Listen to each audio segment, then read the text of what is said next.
मैं और मेरा दोस्त एक बार ड्राइव पे निकले थे और वो अचानक एक सिग्नल पे रुका। सिग्नल 120 सेकंड का था। अब उस समय के आसपास मेरा ब्रेकअप हुआ था, तो मैं एक दिल टूटा आशिक था। और दिल टूटे आशिकों की एक खासियत होती है, वो वक्त ढूंढते हैं यादों पे खर्च करने के लिए। वो 120 सेकंड मेरा वही वक्त था जो मैंने इस कदर खर्च किया है कि पहले 5 सेकंड ऐसे बीते कि मन कह रहा था उसके बारे में मत सोचना, क्योंकि इतनी मुश्किल से तो तू उसे भुलाने की कोशिश कर रहा है। फिर अगले 10 सेकंड मन ने ही कह दिया कि एक काम कर, सोच ले।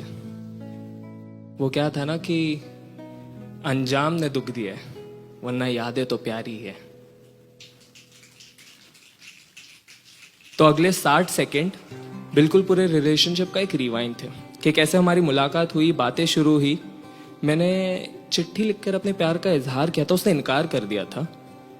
मैं जब दुखी होकर चल के जा रहा था तो उसने हाथ थाम कर मुझे कहा कि सुनो, मजाक कर रही थी, मुझे भी इकरार है। हम बिल्कुल एक रोमांटिक पिक्चर में, एक रोमांटिक गाने में दिखते एक रोमांटिक कपल से थे, दुनिया से बहुत दूर, एक दूसरे के साथ उलझे हुए, एक दूसरे की खोज में। बस फर्क इतना था कि हम एक्टिंग नहीं कर रहे थे। वो चांद तारों की तरफ देखकर कहा करती थी कि कितने खूबसूरत है ना ये। मैं उसकी तरफ मुड़कर कहता था कि हाँ, बहुत। हम कभी डेट पे जाया करते थे तो वो बात करती थी इंडिपेंडेंसी की, पर जैसे बिल आता तो मेरे तरफ सरकाते हुए कहती, सुनो ना, पैम्पर मी। उसके तारीफों में मैंने कुछ ऐसा लिखा था कि उसकी मुस्कान मेरी कहानियों की सियाही थी। उसकी आंखों में मैंने वक्त के कांटों को भी थमता हुआ देखा है। वैसे सुना था कि गंगा की पाकिज़गी भी जटाओं से बह के आती है। जब वो अपनी भीगी भीगी सी जुल्फे झटकती थी तो उस बात पर भी यकीन हो जाता था। जैसे मिदास ने पीतल को छूकर सोना किया था, वैसे ही उसने मुझे छूकर मेरी ही रूह को नूर से भर दिया था। फिर आते 30 सेकंड। 30 सेकंड झगड़ों के। अब माना कि झगड़े प्यार के मुकाबले कम ही थे, पर रिश्ते का अंजाम उन्होंने ही तय किया। झगड़े ऐसे जो बिल्कुल बेफिजूल से थे, जो सुलझाए जा सकते थे पर सुलझाए नहीं गए।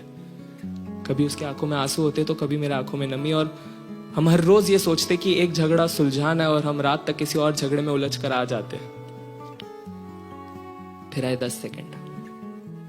10 सेकंड हम एक कमरे में थे जो बंद था, कि मानो उसकी खिड़की दरवाजे भी आज कह रही हो कि आज ये रिश्ता दम घोटने वाला है। और फिर उसने कहा कि चलो ना, खत्म करते, चलो ना, खत्म करते।